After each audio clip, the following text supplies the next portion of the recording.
Hi filmmakers, I'm down here in the woods. I thought it'd be great today to get out the office, get out the studio and make a video all about actors so that we as filmmakers can get into their heads and figure out what makes them tick and what we can learn from them so that our productions are better and we can improve our relationships with our actors when we're directing with them.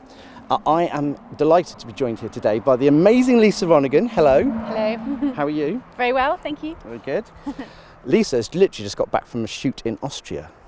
That's right. Easy life. So we thought we'd take a wander around the woods. I'm going to ask Lisa some questions and we're trying to get into the mind of an actor.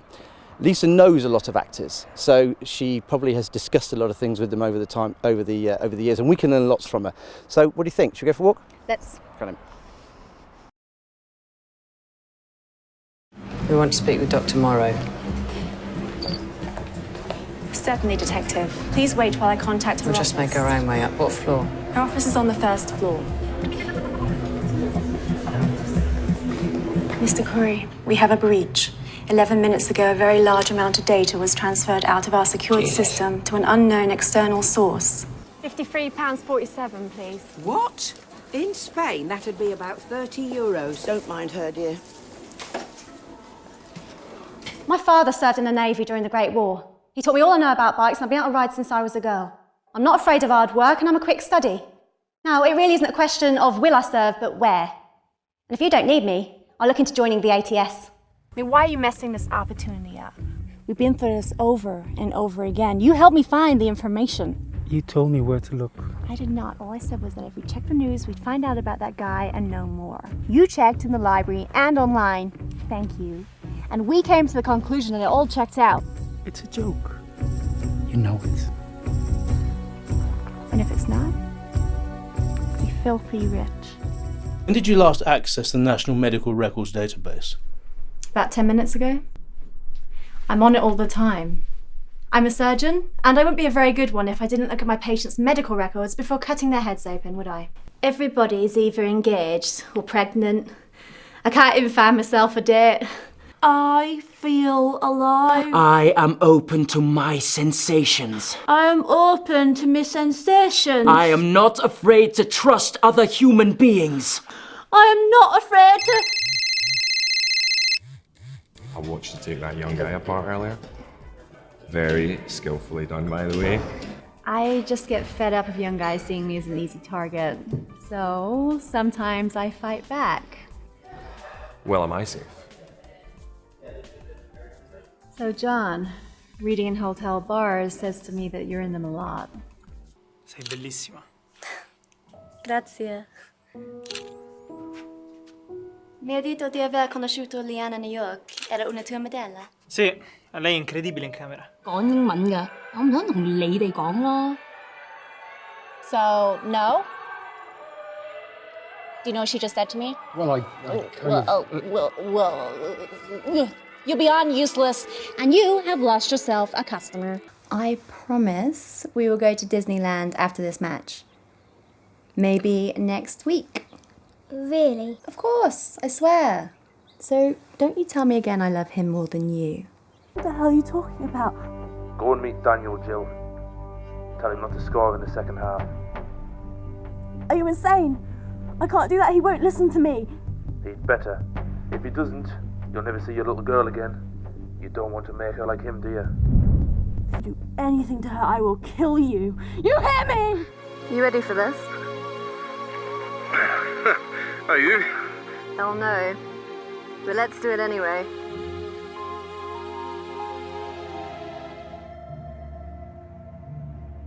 Five, 4, 3, 2, 1.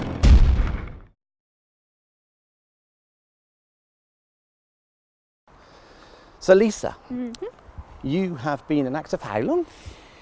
Well, I wasn't a kid when I started. I wasn't one of those kids that came out of the womb like, I need to dance and sing and, be on stage. I was quite shy, actually, and I played quite a lot of instruments. And it wasn't until I was about 14 or 15 that a friend at school said I should go to the youth theatre at Royal and Derngate in Northampton. And I thought, okay, I'll go. And then I went there and I realised I felt so amazing on stage, pretending and playing, that I couldn't believe I hadn't done it sooner, basically. Then I did A-levels and all that in drama, and then went to Royal Holloway and did theatre studies, but then came out a bit like, I don't know how to hit marks or get an agent or really understand the industry at all. So I went to New York and went to drama school there for New York? Yeah. Wow. Is it well-renowned place in New York? It's the New York Conservatory for Dramatic Arts in Manhattan. I loved the training there. It gives me tools that I still use today. So what's great about drama school is that you learn everything that they provide for you, and then for each project you use what works for that character and for that what's required for that show or for that film or whatever. I think it's great to stay in class as much as you can and keep training and learning new tools, because you never know what's going to be the key to a part. Well, there is one thing I've figured out with you actually, just watching your Facebook feed, is the amount of training you do. You're always at an event, you're always watching other people's projects. You seem quite an avid consumer of film and, you know, independent stuff, you know, even shows, theatre, stage work, that kind of thing. I think it's really important to see what's being made and who's doing stuff, especially going to the movies or festivals, fringe shows to West End shows. And it gives me a lot of joy going to see these things, so it's not like it's a hardship to me. And also meeting the people that make that work and sort of discussing how they did it and hopefully collaborating with them at some point in the future. Very cool. And I suppose it's all about networking, isn't it? Which we'll go on to a bit later. But so let's talk about your projects that you've been involved in. I mean, you and I have known each other for sort of 5 years, and I think the first time we met was I was making a teaser trailer for a horror film potential idea. We didn't have the money to make a whole short, so we made a trailer, and I've talked about this in my other training courses. It's a good way of getting some footage together and trying ideas out. And so yes, we got you in for that, if I remember rightly. Horrors I'm always very wary of, because a lot of people make horrors, especially at the start of their filmmaking career, from what I've seen. Yeah. And it has to be something that has got something else to it for me personally, because I like the genre, but I'm not in love with that genre. Sure. And a lot of the female parts in certain areas of that genre can be not that fully developed, or it's mostly you just getting dragged around. And yeah, this, in a short skirt getting chopped up in the woods, basically. Yeah, basically. Which I guess I did get trapped and scream a lot in your film, but only a little bit. Only a little bit. It was good fun.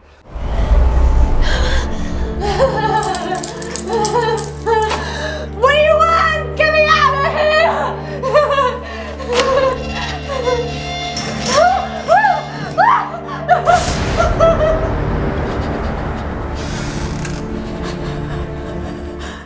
Well, let's move on to things, noteworthy productions you've been on, because I know you've been on television a few times. Let's quickly talk about that. Mm-hmm. So what have you done on telly that certainly people in the UK will know, but I don't know whether these programmes have gone worldwide, but certainly the UK audience will know.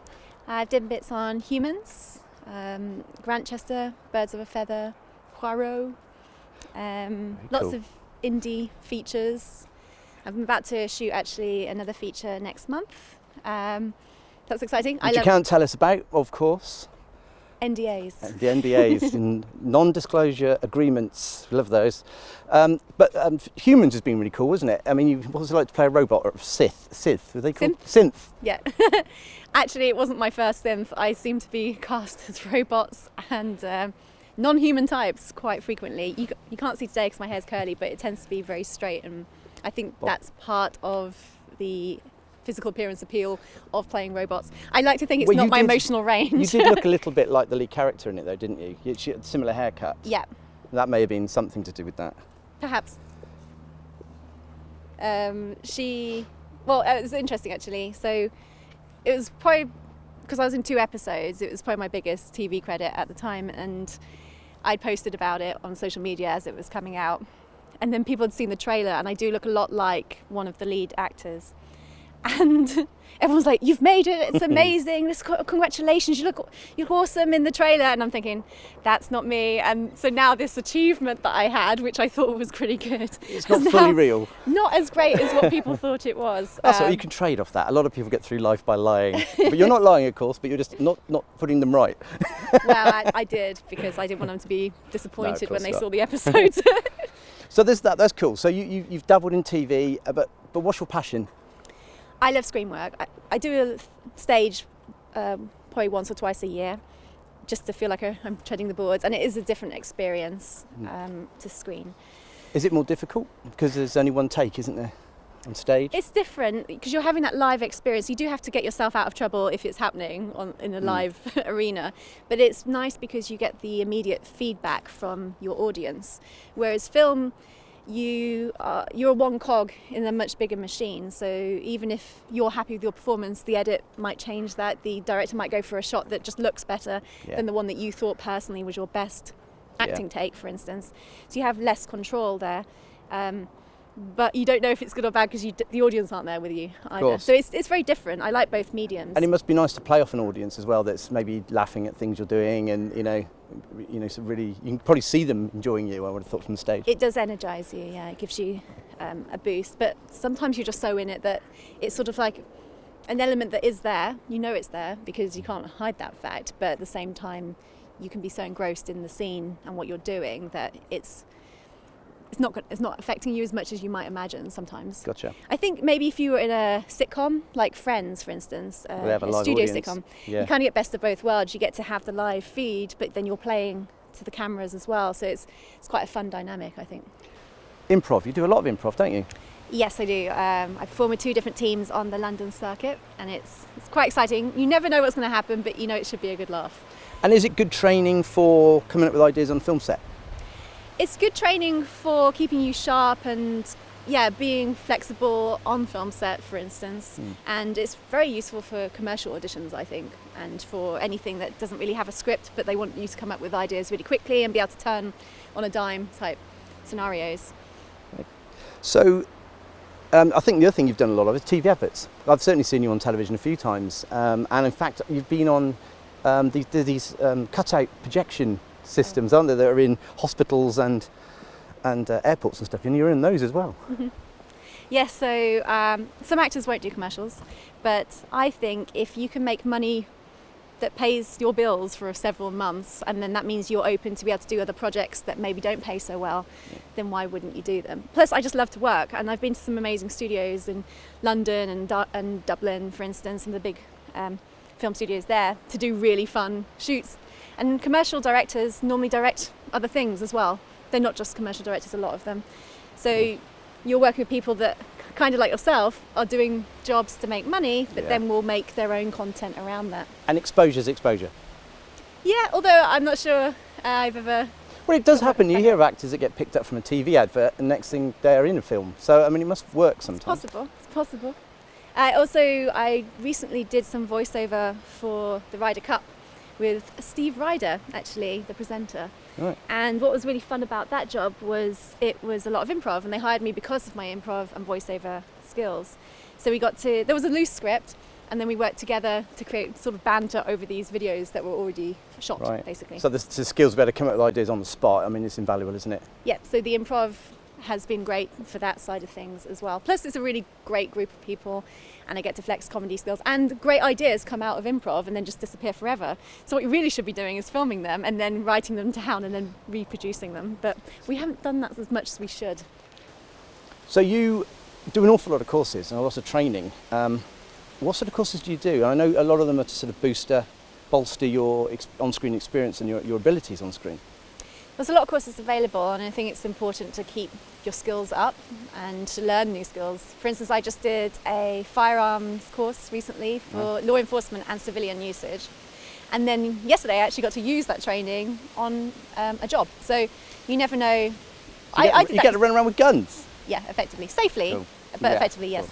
But also more basic, going back to basics of acting. If you trained in Meisner, you might want to keep topping that up, or Stanislavski, or if you want to try something new, like I was saying before, things that always feel right at certain points in your career, but then it might make more sense to you further down the line. So it's also a really great way just to play, because you're not always in work. Sometimes you're not acting from week to week. It's not like you're always in a show, you're always filming.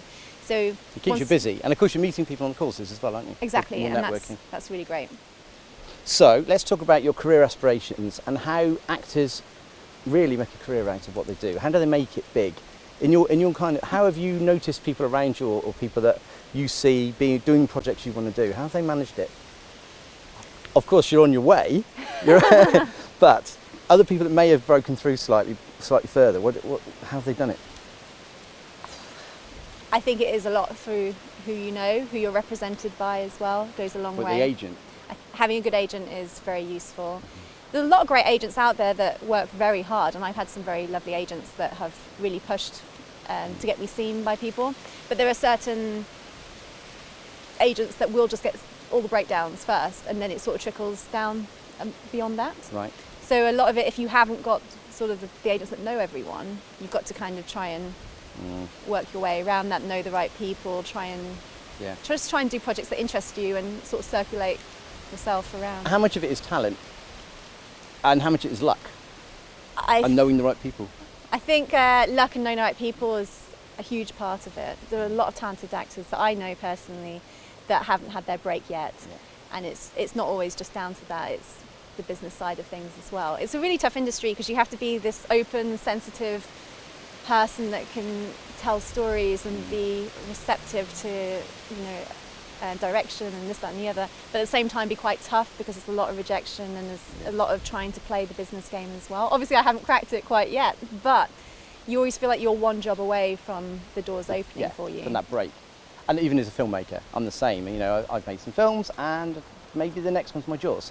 And that's what I always sort of think, Spielberg did a whole lot of rubbish movies and then he made Jaws and the rest is history. So. And mostly I just like working. So if it's a job that is an indie film and hasn't got, Scorsese attached to it, it doesn't mean that I'm not going to enjoy it or learn something from it or be able to tell a great story. It's just, it might not get seen by as many people as quickly. Yeah, got you. One of the other things we made was another trailer, wasn't it, for Enceladus, the space science fiction trailer that I wrote. Yeah, that's cool. We had an awful lot of fun on this thing. It was really good. I do. The costumes that you got together, the tunnels that we worked in, the spacecraft. Yeah, we built sets for this, didn't we? It's the first time I'd ever built a set. It's really impressive, considering you basically did it all yourself. Yeah, exactly. Just two of us, pretty much, in a van, and put some computer-controlled lighting in it. And in fact, we'll show you the trailer now.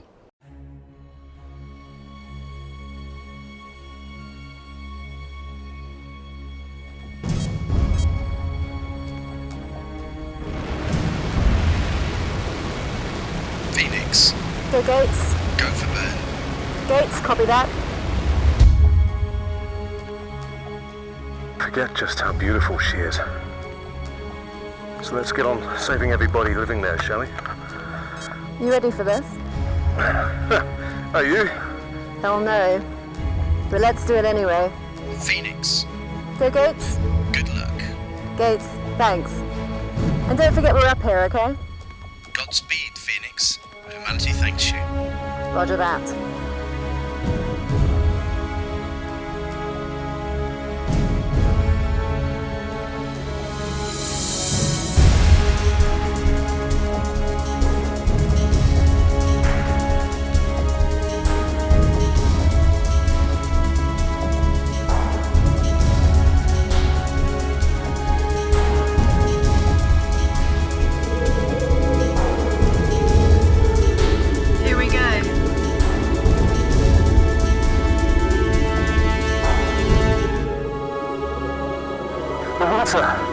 It's safe.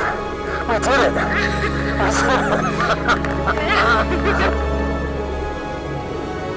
Everything okay? I'm reading something alive out there, and I can't make out what it is.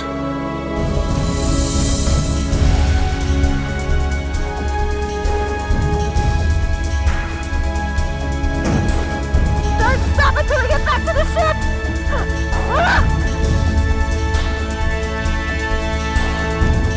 Why did they send us here? It was all for nothing. They must have known what this place was. Louise, where are you? I'm in operations. You okay? No.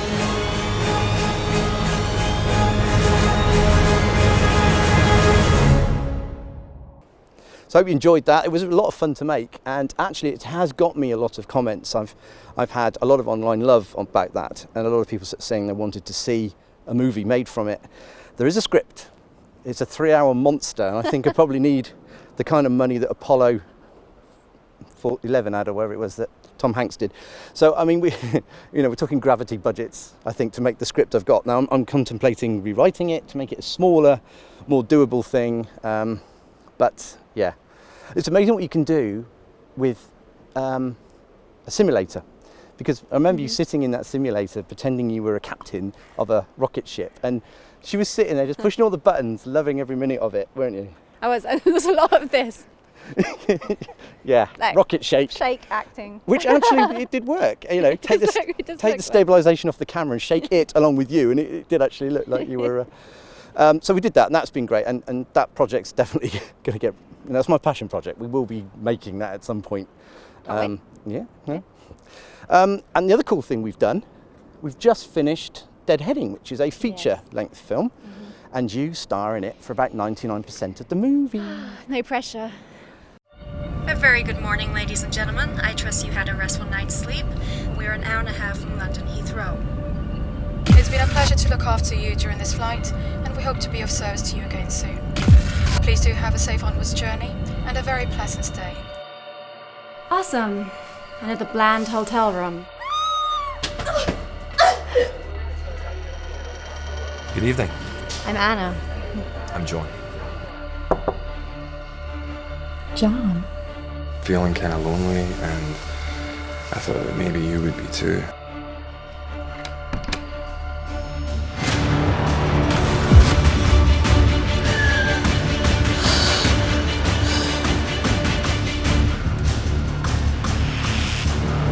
Police, please. Babes, you look terrible. My head hurts. How are we gonna get rid of you? Hey! Who the hell are you? Room below's getting some horrible smells. You don't want to go in there. What is this? It's a dead guy.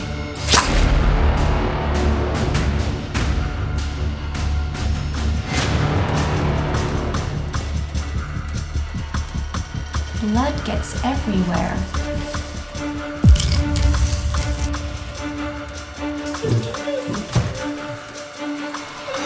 He's gone. Not again.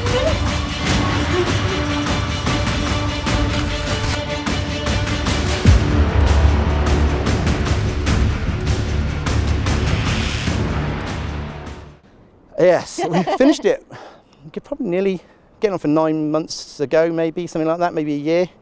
Well, production side. Production side, yeah, of course. And we're quite lucky that it's actually been picked up by an American distribution company, and we're going through the process of making the film ready for broadcast and meeting all their standards so that they can do something with it and sell it at film markets. So that's quite a big deal, isn't it? Really great.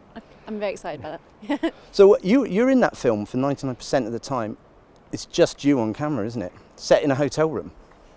Yeah, it's mostly me. I actually really enjoyed the scenes with other people. It's quite lonely. A little. It's I don't know, the process is still pretty much the same, but it's nice to play with others. So I enjoyed those scenes because then you got to do a bit more in a way. But you're actually a split personality in the movie as well, so that was an added bit of complexity that you had to play two completely different characters. Yeah, so Anna has sort of an alter that kind of kicks in when things get a bit too stressful for her. And so that was a complexity that was interesting and partly why I was interested in the film to start with. Well, that's great. It was a year and a half, maybe 2 years of my life, which has been so much fun putting this thing together. So, it's we've got to look at the next film now, I think, move on. But there's a good chance that film will be distributed properly, and that's obviously got to be good for both our careers. So agents. What does an agent actually do for an actor, for real? I mean, as a filmmaker, we kind of look at it's a bit of a mysterious role they've got and how they have a relationship with you guys as actors. So how does that really work? So basically, every day, casting breakdowns will go out to different sites. The most popular one in the UK is Spotlight. So there'll be certain agents that get all the breakdowns, or casting directors will have favourite agents that they'll send certain projects that they're casting, and then their agents will sub the clients that would be appropriate for that job. Then after they've gone to the people they like, they might then go to all agents that are on Spotlight or another select few, because there are hundreds of agents, of course, varying in size and contacts and history of the industry and so forth. And then, for instance, I went to a casting workshop the other day, and the casting director said she put a breakdown out for mid-40s man, 3 lines in big film. I can't remember what it was. And she had over 700 applicants, submissions because she'd opened it up to all the agents for one character with 3 lines. So that's why they have to be quite selective about, people they know already, agents they already trust, actors they've heard about or seen on a show, things like that. So anyway, agents will then sub you and try and get you seen by people. They'll big you up. They'll invite casting directors and filmmakers to your shows. They're really there to represent you and try and drum up business. And then so they're doing the business side, so you can do the acting without worrying about business. Exactly. Really. And then once you book something, which is great, they'll then negotiate the contract for you, and then they'll chase up money for you, and you'll tell them on set if you did extra overtime, or if whatever happens, you sort of kind of run through what you've been up to, and any expenses, they'll run that through. So they do all the stuff that you really don't want to be thinking about, because you want to be giving them the best of you for the project, effectively. So as an indie filmmaker, as myself, if I wanted to get hold of you, I'd go to IMDB, find your agent, email the agent. How often do you think the agent sort of vets what's coming in and probably doesn't even tell you about it because they just a lot of rubbish? Oh, I wouldn't know. No, okay. I have sent projects their way and said, this person's contacted me directly, what do you think of this project? And they've gone, no, we don't think you should do it, or if you want to do it because of this XYZ, then we'll support you doing it, but or they'll be very supportive of it. But they're kind of looking at it from either a financial view or a career move view, which is what I do as well. There's 3 things. Either it pays well, it's someone I want to work with, or it's just an amazing script or project. Yeah.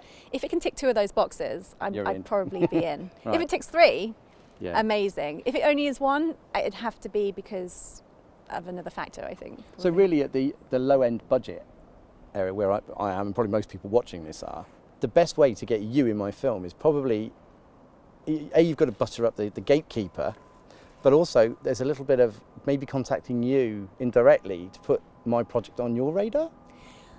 If I were in your shoes, if there was a direct contact, I would go through that way. Yeah. And then if that person wants to go through their agent, they'll then say, please contact my agent. Make it official after that. They'd forward it on to their agent. Yeah, so some agents will put clients forward for things, especially commercials. They'll put them forward for things that might not be exactly right for, but then the casting director's like, oh, let's take a chance by putting a wild track type person into this. Yeah. So we've got everyone they've asked for, and then we'll just put someone in that's, slightly not what we're looking for, just in case. And that actually happened when we were filming Deadheading. We were doing night shoots here in Northamptonshire, but I live in London. And there was an audition in London for a commercial, and it was a lot of money. And my agent wanted me to go, but the breakdown was like olive skin person, and I don't know if you've seen this alabaster whiteness I've got going on. She's scared of the sun. I took her to Cannes, and she just hid under a shawl the whole time. Yep. Hates the sun, south of France. It's what it is. I hide under umbrellas more than it rains. It's more in the sun. Anyway, and I was like, are you sure? And they go, yeah, they've asked for you. And I thought, okay. So I went down, did this audition, came back, carried on the night shoots. Then I got a call back. And I was like, really? Okay. Still night shoots, still having to travel down to London in a day to go and do this callback, which... It was hard graft, wasn't it? Which, by the way, wasn't any different to what we did originally, and the director was on Skype anyway, so it was baffling why I had to go and do the callback. But anyway, I went and did that and came back, and then it went to someone with olive skin, and you just think, oh, what a waste of time. That was a lot of time and money, and yeah. But you do these things because you never know, because I've also done jobs where they brought me in sort of as she might be good, and then I've gotten the job because you've done something that they hadn't seen yet for some reason or whatever, and the client's gone, actually, yeah, that was a good choice. So you never know. Sometimes people don't actually know what they're looking for, but a lot of the time they do. So let's talk about promotion, promoting yourself, show reels, titles. Do they matter to you? Titles? Credits. End credits and things. In front titles, of course. It is important to try and get decent credits as soon as possible, because you then sort of develop a cachet that people will bring you in on projects because you've been in XYZ. Not because they think you're any better or worse than you were before you had that credit, but it helps them sell their projects as well. I suppose it helps if there was somebody in it that they've heard of. Exactly. Yeah. So as soon as I'd done Humans, for instance, I think that probably helped me get at least seen for projects because of the affiliation with it. Yep. So that's important. And also, as soon as you can get hold of the footage from those things, that helps as well. Because I suppose this is something I've heard from other actors, that they were promised footage, it was part of the deal, they weren't paid very much, whatever, they got expenses, but the footage was part of the, we'll give you the footage, and it doesn't arrive. Yeah, I think a lot of the time that is because they don't complete the films. Does that happen a lot? Yeah, you'd be surprised. There's a film I did probably about 5 or 6 years ago. I was the lead in it, and I didn't get any footage of it for about 3 or 4 years. There's another film I haven't got any footage from, which I was the lead in, because they might do something with the film. Oh, right. Yeah, so I can't... Even though it's been sitting on someone's hard drive for 3 or 4 years. Yeah, that does happen. And it's a shame, because a lot of time you are getting paid minimal fees or nominal fees or expenses. Yeah. That does happen, and you're doing it for the footage, because you might be building your reel up so that you can get other parts and bigger parts, and you just want to keep going up the ladder, basically. So it's if you say that you're going to give footage to actor, and they've come miles to do your film, and they've learnt the lines, they've made great choices, they're really wonderful to work with on set, even if you're not going to complete the film, or even if you're not happy with it or whatever, please give them the footage. I mean, from a filmmaker's point of view, I don't know why they don't do that, because it actually, the fact my footage is on your showreel and you have linked to the company name and my name as director of them, and they're on there, and there's connections between things, and it's got to help my career, actually, even if the film's not made. You've got some footage there mentioning the director's name. Yeah, and especially, it's actually quite flattering that an actor would use anything that you've done, because, well, once they get to a certain point, you have to kind of put the things that people know. Yeah. And sometimes that isn't your best acting, but it's the things that people know. And then you want the stuff that looks beautiful and shows you off in a good light, and shows your range. Yep. So you're always wanting to work on interesting projects and try and find bits of material that help either further your career or is just great to be involved in, be a part of. Being a lady in the business, I mean, does it ever worry you when you've been told you've got to shoot, you've just been given a location, you don't really know the people, maybe you've done a bit of an internet search of them, there's probably a bit of checking them out, but how do you deal with your own personal security going to shoots or going to do work that maybe you don't know the people involved? Well, I tend to check out that they've done other work before. That's always useful. I mean, sometimes people are first-time filmmakers, but they normally have a team around them that have got other people involved, and if you turn up and there's a lot of people there, then that's always a good sign. Yes. If you're meeting for the first time to discuss a part and things like that, I think it's important that they're set up in sort of coffee shops or public places rather than a home car address, parks, for instance. hotel rooms. Yeah, dungeons, So that's quite important. Also, I'll let someone know the address of which I'm going to if I'm a bit like, I'm not quite sure of this. But a lot of it's studio based, or if it is a house location, you do see that, they've got ADs on set and they're letting you know where things are. And if it's run through your agent, they'll check things out. It's normally kosher. I haven't had any trouble. It's kind of the same security you do for an internet date, isn't it? Yeah. Swipe left if you see see it's going downhill. Filmmaker. So as an actor, what kind of roles do you think actors really want, and what sort of draws them to independent film? I think, well, for me personally, and I think from my friends as well, I can safely say that we're looking for sort of characters that have a great story arc, that are complex, that are flawed, that, they're multifaceted. You could imagine them not just within the film, but in real life. You can see them beyond the page. They're not just there as a device to tell a two-dimensional thing. So you're looking for a place to play, and with the more complex the characters are, the more fun it is. So I think the writing has to be good. Of course. I love it when you're reading a script and you're going, oh my gosh, and then you're not thinking, how am I going to play a lot of subtext to make this make sense? You're thinking, what can I do with this already great Sure. piece. How often is it, you know, I did a drama the other day, and you know, a 20th century drama, but now I'm doing a sci-fi film and I get to run around in a space helmet and do space stuff. How much of it is, maybe the script's not as good, but you'd still do it because it looks different and it's going to look cool on your show reel? Oh, if it's a different period or a future or period piece, for instance, I love it because I don't have to provide any costume ever. So that's good. But I don't know, as an actor you're so lucky because you get to play in these different universes and these different worlds, and you get to go to places you'd never have gone to. I've been to manor houses, I've driven Rolls Royces from like the early 20th century. I've gotten to ride motorbikes I'd never have access to. And you did motorbikes as a stunt double, didn't you, for people who had the same haircut as you, if I remember rightly? Not the same haircut, but I wish I had a career. But yeah, I have done that for TV and film, where I've doubled for other actresses. Really is dressing up for adults, isn't it? Oh yeah, definitely. It's just, I just love playing, and if you get to tell a great story and with a great team, that's another thing as well. You're looking to collaborate, you're looking to try and get the vision of the person who's come up with this story, whether it's the writer-director or just director or whoever's vision we're trying to get out there, and then add your own element to it. And when you're all working together, it's the most satisfying thing. And what I love about film in particular is that the schedule might be 3 months, it might be a day, it might be 6 months, whatever it is. You come together, a group of people that have never met each other before, mostly, generally. Yep. And then you all have this common goal for this short period of time, and then it wraps up, and you might be best friends with some for the rest of your life. You might never see some of them again. And that's what's quite fun about the project as well. I suppose it's a little bit, when we did the Deadheading, we must have been messing around with that for 4 months, filming on and off, weren't we? I mean, it was quite a bit to it, but you had quite a lot of strong ideas yourself about what Anna should be as a character. Yep. I remember, you know, we had some discussions, heated and not, and you know, to figure out what Anna was, how should she be, and you know, do you sort of enjoy that process of really digging in?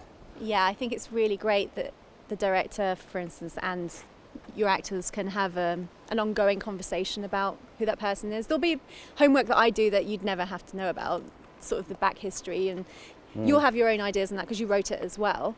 Not as well as me, I mean you wrote it as well as director. I know what you mean, yeah. But there'll be a lot of work that I'll do that you just don't need to know about because it will just bore you and you don't need to know. But I think it's really important that you have a strong stance, but not precious as well. So I'd voice things, but if it was ultimately you didn't want it, then we didn't do it, and I found a way to try and make it work for me that wasn't what I might have originally had. But I think it's important that I come to the table with ideas as well. I don't know how you feel. Yeah, absolutely. I mean, it's, you know, when you've sat down for 3 months and you've been writing something for days upon days upon days, and you've had 2 or 3 run-throughs of it, you're very fixed, and that's the way it is. And to have someone else come on and just go, do you know what if this? And you just, I didn't think of that. And it certainly your help with that did make Deadheading a better movie. And it's not me saying that it wasn't right, it was just that, what about point this? Of view. Yeah. And it worked at the time. And the one thing you were very good at, if I remember rightly, was, you know, your attention to continuity was stunning. Because we had a very, very small crew, and we didn't have a continuity person really. And you know, there were a lot of props moving around, but you were so good at remembering. You'd pick that thing up and put it over there, and then we'd do another take, and you knew to put it back when half the crew hadn't even remembered. Yeah. You know, I'm a bit of a stickler for continuity, not gonna lie. Well, all I can tell you is in the edit, that made life a lot easier, because if I'd been left to my own devices, I'd have been bed linen moving around all over the place. So I think the hardest thing for continuity is actually dinner scenes, the food, plates, and remembering what line that went on this something. I did quite a complex dinner scene on a shoot in Barcelona a couple of years ago, and because I'm such a stickler, I don't do exactly the same performance every time, but the same movements happening every time. You're getting different performance.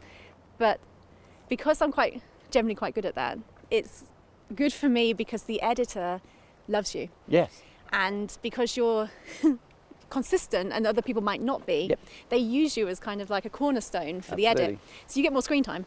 Well, so yes, of course. When I was at drama school, as soon as I knew that was a thing, I was like, well, the most simple thing I can do beyond doing a good performance is make the life of the filmmaker as easy as possible, which is what I want to do.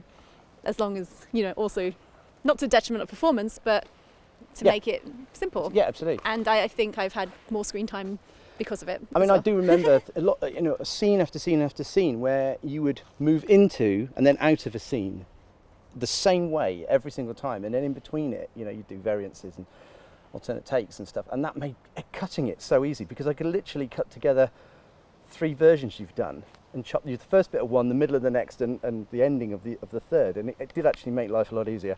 Good. So thank you. My pleasure. Let's talk about reputations. So let's just say you've done a film with me, for instance. And do you had a good time and the rest of it, and things went well, the film got finished, you got some footage out of it, things are going all right, it looks like it's getting distributed. Is the sort of reputation of me as a filmmaker, is that something you tell other people about? That, to sort of let them know that I'm trustworthy? Oh yeah, totally. Actors talk shop all the time, mostly moaning, frankly. We haven't got enough jobs, we haven't worked enough. That's just generally how it feels a lot of the time.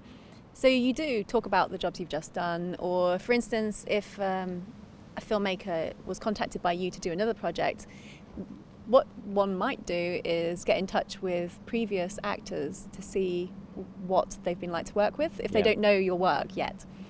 So I might get an email from someone saying, what was David like? Did you enjoy the process? And that is something that I would respond to and say, yeah, he was great, I really enjoyed it, this is the sort of way he works, what he did with me, that, this, that and the other.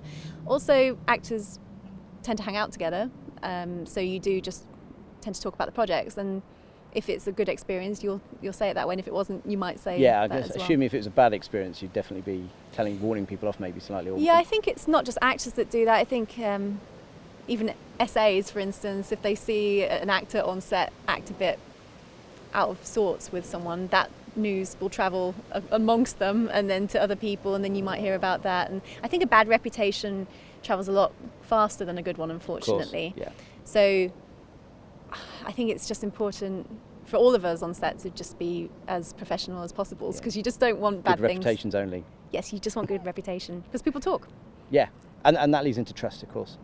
Yeah, definitely. I think the most important thing, the relationship between a director and the performer, is that you trust the vision of the director, you trust that what they're doing is in focus at the very least, but you hope that they have a style or an idea of what they want creatively, and you want to be able to trust that if they ask you to do something that you feel maybe isn't quite right for the role, or it's a strange position, you trust that they're doing it because it's to better the film, not just because they're like, oh, I'll just try this. Yeah. So it's really important, because to get the best performance, you have to try and stay relaxed in this very tense environment. So it's quite important to try and have a crew and a team that, if you have a producer and a line manager and a line producer and an AD that knows their stuff and is as organised as possible. Of course, there are always fires on set. You're putting out fires all the time. That's mostly your job as a director, of course, unfortunately. Yep. And that will happen. But if you're as organised as possible leading up to that, then you can reduce the incidence of it not being a smooth running process, because to get the best performance as an actor, you have to stay relaxed. And if you trust the director and you trust the team, it's much more likely you're going to get a better performance out of the actor. How much of that trust is me as a director not making you look stupid or daft? I mean, there's a lot of that, isn't it? It can all look, getting you to do things that maybe do make you look awkward or strange on camera, I suppose. Yeah, there is a vanity part of it as well. You don't want to come across, you don't want it to like, why are they using this shot? It's going to look horrible. Because once you've done enough films, you start to sort of get an understanding of what will probably look good. Of course. It depends how much the actor has an interest in that. I'm quite intrigued to know how shots are done and quite enjoy that side of things, but some people will just turn up, do their thing and go, and they don't really mind. But they trust that the director is not going to make them look foolish. Yeah, absolutely. Because what would be the point? So you're on a production. What kind of things do you like directors doing with you, for you, and what kind of things do you absolutely hate them doing, and maybe things you hate them saying? Well, if it's the time for rehearsal, that would be amazing. It often isn't on film, and certainly not always on TV, especially if it's a fast-running show. So actually I've been to auditions where the audition has been part of the rehearsal process, actually. Okay. So if you have chance for that, amazing. If not, fine. Let's try and get some chats in, if possible, prior to turning up to set, if possible. And what's great is that actors really enjoy being allowed the freedom of being quite creative within it. So if there's a possibility of letting them go with that, then that's really great. However, if it's definitely not what the director wants, then they should tell the actor, but try and articulate it in a way that helps the actor shift the ideas rather than just shut it down and say, no, I want this. Or if you can give more open-ended responses, like questioning what if it was like this, or as if, or giving the actor things to play rather than result-oriented direction, that's really useful. What I really don't really like personally is a line read. Okay. So the director will say it like this, and then do the exact line in the tone and the inflection that they want. I personally don't like that, and I know other actors that don't like that very much. But isn't it handy to have an example of where he's thinking? If they're saying something like this, and then what my job then would be was, what does he internalize that, and how do I make that actionable so that it's truthful? I'm not just giving a parroted response. Right. So at that point I'm going, what are the clues in what he's just done to get that? I mean, if you're a bit lazy and you don't want to do that, I could just parrot exactly what you've done, and if that's what makes the director happy, then fine. But it's, I think you prefer to put a bit of your own input in. Of course, yeah, you need to make it your film as well, don't you? I mean, you're going to live with these projects for months. Sometimes, and years, in fact, you've got to live with the footage. So yeah, and on that note, a stage play, for instance, okay, it might not get good reviews, but it's done. People watched it, they might not have enjoyed it, but it's over. Film is a canon of work. It's there forever, so you want it to be the best. Yeah, and you'll be judged on that performance for years to come. No matter whatever the things you've done, there's always that horrible film that you did, which will come back and get on television when you finally make it. That's the one they'll pick up. And I sometimes think about that, but then I'm like, well, I've made it, so it's fine. Yeah. Well, we just realised that the wood's really, really dark, and we're still wearing our cool sunglasses, so maybe we should. Not so cool. Yeah, we're not quite that cool, but well, you are. I'm not. So, characters. How do you go about creating or fatting out the backstory you've been given on a character? And staying in that character throughout a shoot must be quite a challenge over days, scene to scene in different locations. How do you go about doing it? Yeah, it can be a challenge, especially if the shoot is over several months and in weekends, or the odd day here, the odd day there, which I know that we experienced. We did blocks, but then we'd also do pickups quite. And you have multiple personalities to deal with. Yeah, so a lot to think about. I actually really like film for that reason. It feels a bit like you're a detective of sorts. I tend to have what looks a bit like a detective serial killer wall, where I'm going, okay, what scene's coming up today? What do I know already? What don't I know? Where have I been? Where am I going? That kind of thing. What's my story arc? Where am I on that?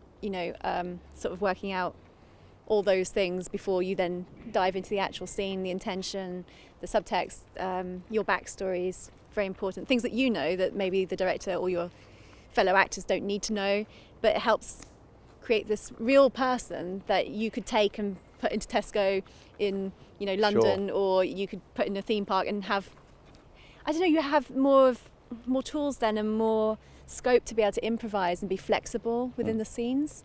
So you want to develop your character as much as you can in the space that you have. I mean, there are certain projects where it will be quite close to who you are, so the work needed, the imagination needed might not be as intense, but there'll be characters that have completely different energy to you, that have resonate physically differently, and that's all part of the fun of creating these characters and bringing them off the page.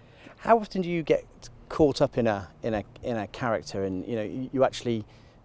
Does it ever sort of take over a little bit and you actually forget who you are for a few hours after a shoot? Does it ever get to that point?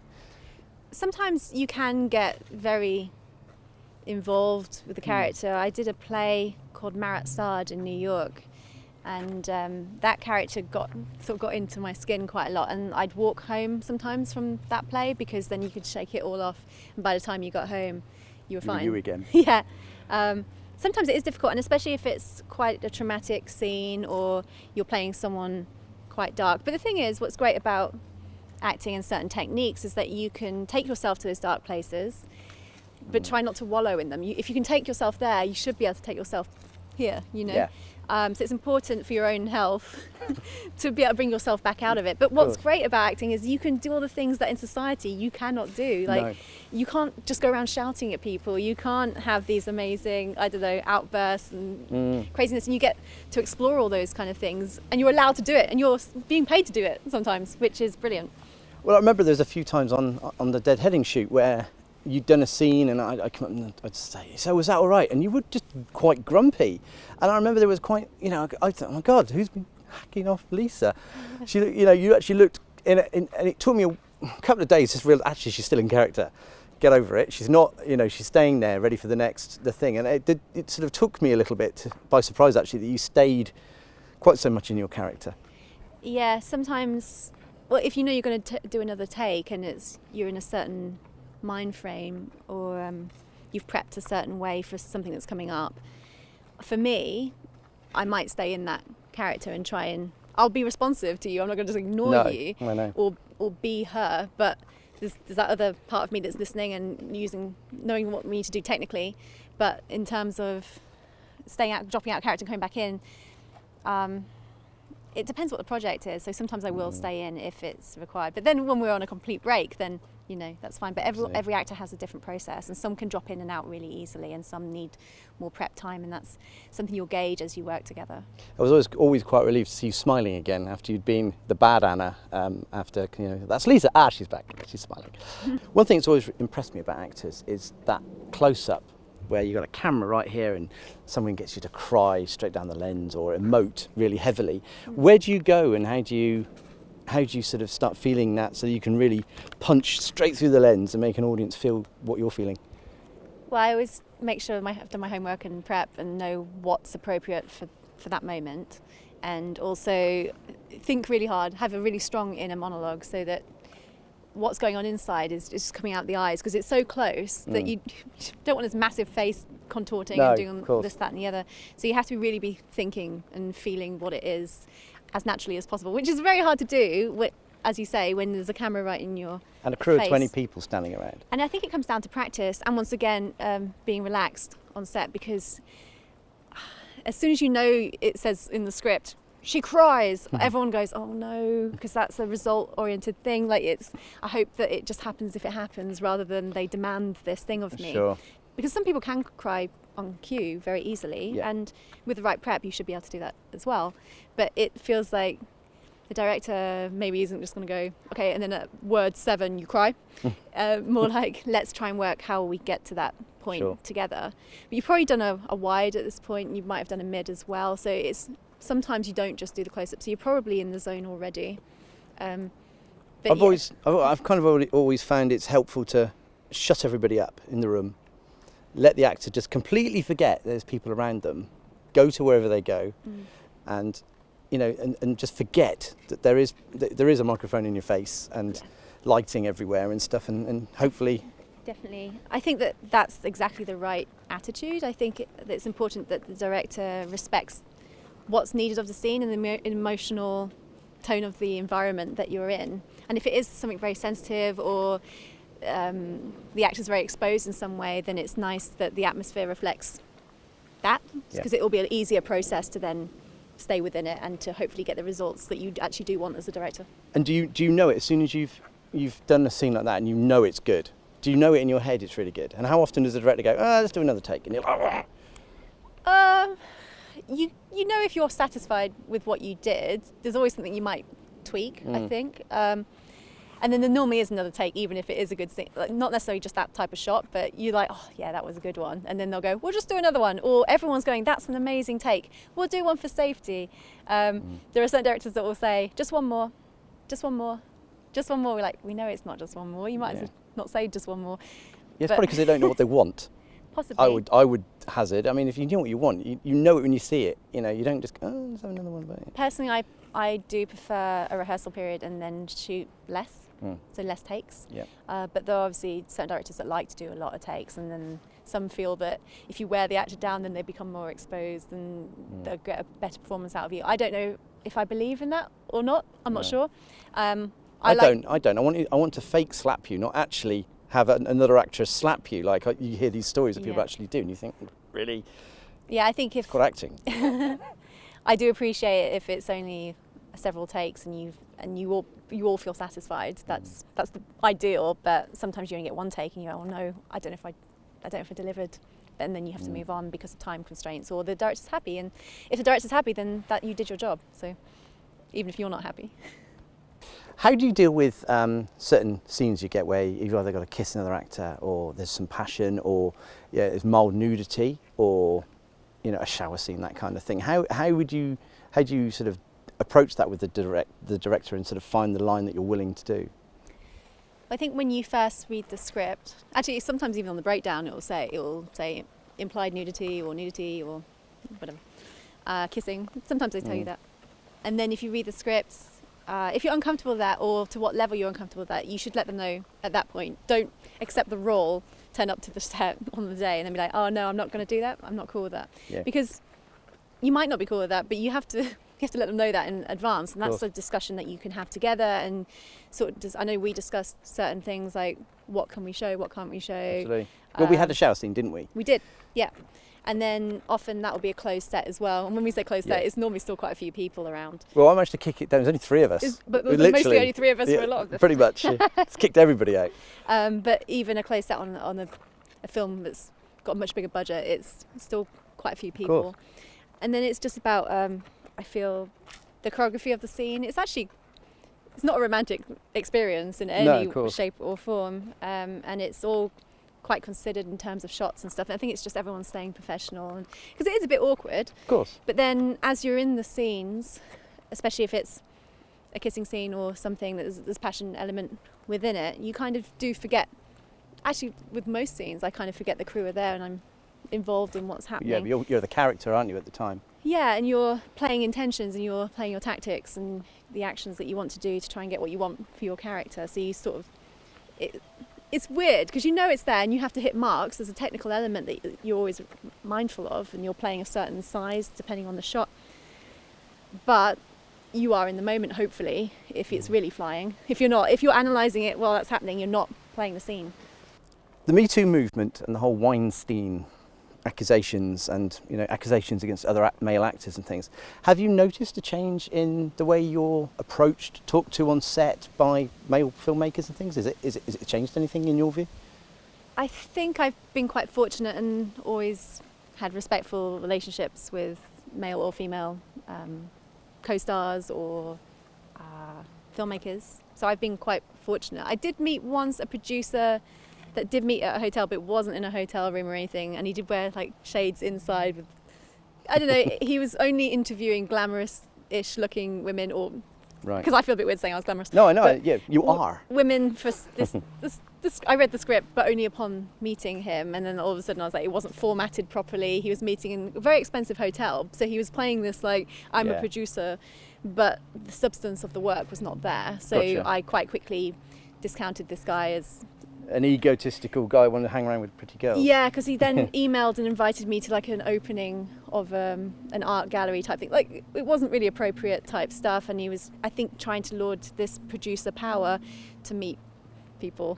So I did experience that, but I've met quite a lot of people and I shut that type of thing down quite quickly for myself, so it wasn't something that I pursued beyond that. When you're not acting, how do you make a living?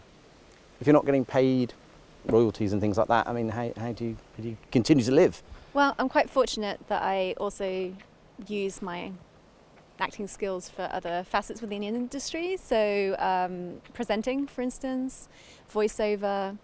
I also do a lot of role play as well, which is great. For companies, isn't it? Yeah, so I work for the military, for the police, for the Royal College of GPs, different medical bodies. It's really great because you get to go to barracks and you get to go into police stations, you get to go learn about medical problems and pretend you're patients or victims or military personnel that have problems, and you get to see things you just never would before, and it's brilliant training. It's improv, and it's like hot seating. So sometimes you're in these environments for 90 minutes with the other person as this character that's gone through this traumatic thing, and it's a real pleasure to do, even though some of the subject matters can be quite traumatizing. Sure. But you get to flesh out these characters and really flex your muscles, and for some of the things, you're the closest to these problems happening to you, or this scenario happening to you without it happening to you for real. So from an acting point of view, if you ever get a role that requires any of those elements, you've almost had first-hand experience. Yeah. I mean, I make a lot of corporate films as well, and you know, corporate stuff with companies, and that does pay the bills to be able to spend money on a feature film. And you know, and absolutely we're in similar boats that way, that you know, and I do take on work sometimes that I think, I really don't want to do this. Yeah, and the corporate projects can be quite dry sometimes, but you meet new people, you're working. And I always see it as I am acting in one way, shape or form. I'm using the skills that I trained to use, that I paid to get, and I'm getting a return on that. Yeah. And I'm not working in a job that doesn't have any bearing on my skills or, I don't know, my just general health and being. Yeah, I mean, you're developing character traits and flaws, aren't you, for future roles? Yeah, so. And I'm quite fortunate because I have a lot of actor friends that obviously do have a day job, and there are points in time where I every now and again I go, okay, I'm just going to get a day job, and then something will come in just at the last second. Yeah. So coming to the end of this interview then, what's the future hold for you over the next 6 months to a year? Where would you like to be? Well, I've got the feature coming up in October, so that gives me several days on that. So I'm in prep mode for that at the minute, which is very cool. I'm moving agencies as well, so we'll see what doors that might open, because they'll have different contacts to the ones that I'm currently with. So you never know. I think the problem for actors is you don't really know what you're doing, and even if you're penciled on something, you're not really sure it's happening until everything's confirmed and then you're turning up. Yep. So there are several projects sort of penciled in. I've got a couple of features down the line. I'm producing another feature for next year. So we were out on a recce a couple of weeks ago. So there's stuff that I'm self-generating, and hopefully other people will get me involved in other projects and other things will get confirmed as we go. Well, I'm sure I'll be getting you back in to do our projects, because it's been a delight working with you. She's such a good actor as well. So if you need a really good actor, find her on IMDB, especially if it's a big budget thing. So anyway, thank you, Lisa. It's been great talking to you. I think we've learned loads from a filmmaker's point of view about what it's like being an actor. And you know, I wish you all the best for the future. So thank you very much. Thank you. Thank you. Thanks, guys.